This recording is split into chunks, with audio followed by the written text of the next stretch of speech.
Welcome back to the third, and I promise, final video, showing how I turned this simple model into a detailed and interesting structure for my HO scale layout. And as always, thanks to my subscribers. In this video, I'll show you how I created two detailed interior scenes using inexpensive parts and materials. I chose a bookshop because I had this roomette's kit on hand. I thought I might be able to use this to build the bookstore interior quite easily. Sadly, that turned out not to be the case. I have used roomette's interiors in the past. See, for example, this interior shot of a liquor store. This interior uses walls cut from the liquor store, which is included in the Arlington Hotel interior kit. But in this case, I had a much larger space to fill, and the roomette's bookstore was the wrong shape, the wrong size, and the window cutouts were in the wrong position. Also, with the larger interior, the two-dimensional printed walls did not look very realistic. So I decided I would create the store furnishings from scratch, but I would use the artwork provided in the roomette's kit to add detail to those furnishings. I started by building bookshelves, a lot of bookshelves. I made the shelves along the three walls, 7 feet tall and 12 inches deep. I made the shelves down the center of the store, 5 feet tall and 2 feet deep. And I made the shelves under the front of the counter, 3 feet tall. I made the shelves from 1/16 inch basswood sheets, cut to size and laminated together to make the correct depth.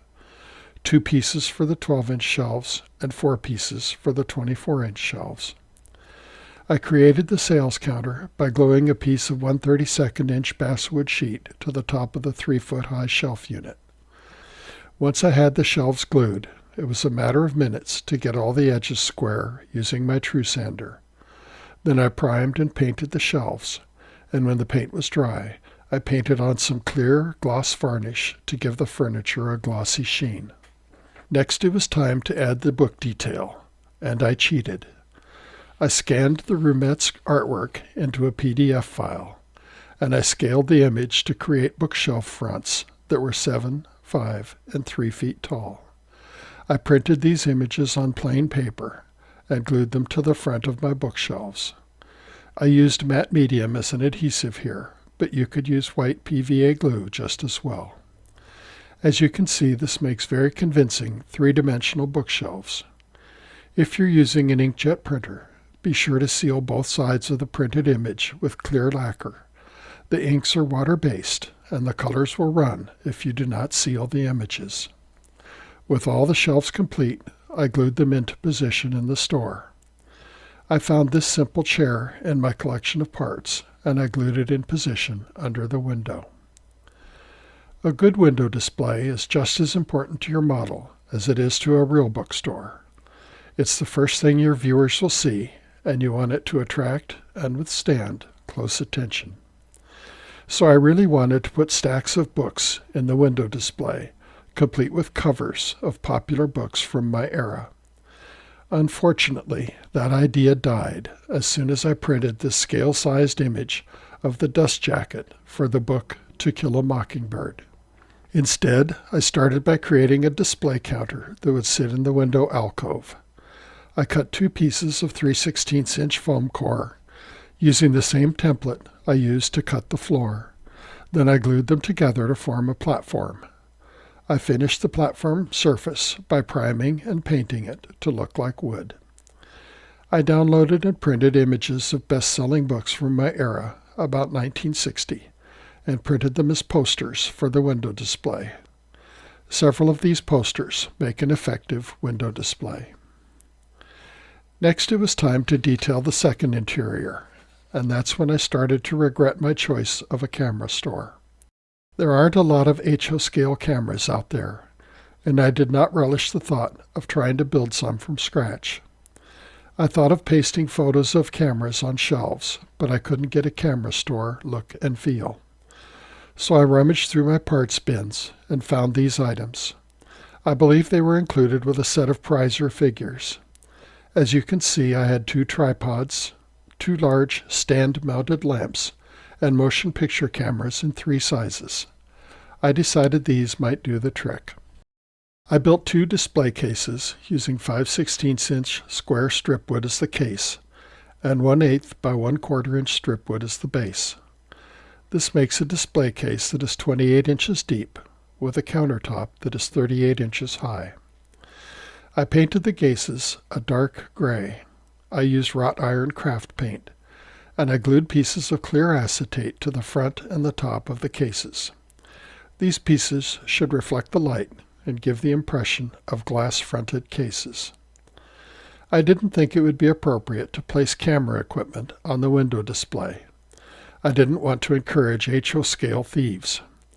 Instead, I printed some scale 2-foot by 3-foot posters advertising cameras and film, and I glued them in position on the display. Positioning the tripods and light stands behind the window display gives the impression of a well-stocked camera store. With all the furnishings installed, it's time to think about figures. Figures bring any scene to life. They turn a ghost town into a real town. But selecting the right figure is important. Some things are obvious. You wouldn't choose a man wearing a hard hat and safety vest to place behind the counter in a grocery store. But other factors are less obvious. I have a wide selection of pre-painted figures and a wide selection of figures I painted myself. The figures you paint yourself will look more realistic, so you'll want to place those where they are highly visible. I tend to use pre-painted figures inside buildings where they are less visible. After all this work, lighting the store interiors is almost an anticlimax. I cut a sheet of 20,000 styrene to fit the interior, and I cut 5 holes for LEDs. I positioned 2 of the LEDs directly over the window displays, 1 over the vestibule and 2 in the approximate center of the stores. Then I inserted the sheet in the building and taped it in position. I wired all of the LEDs together in parallel and connected them to a 1.25 millimeter JST plug. This is the standard connection I use for all of my 12-volt devices. With the lights on, I had my first opportunity to find out if I had achieved my vision.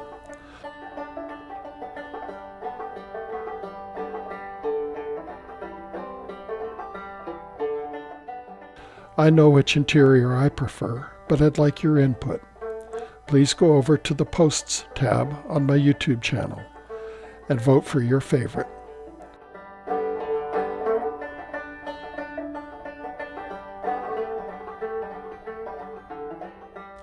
But I wasn't quite done. I decided that the building front needed something more. The front of the model has a unique appearance, but it needs a little more oomph. So I decided to add some signs to the building front.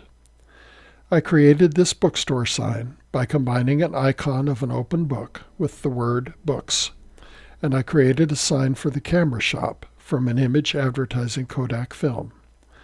I printed 2 copies of each sign, and I glued them back to back onto a small scrap of 5/1000 styrene. I lightly weathered the signs, then I glued them to a length of painted 20/1000 phosphor bronze wire. Then I drilled a number 75 hole in the building front for each sign and attached them using superglue. And with that, my building is ready to claim a spot on my layout. My goal for this video was to demonstrate that building and painting a model is just the beginning. You can go on to create incredibly detailed and interesting scenes in and around your buildings with a little extra work.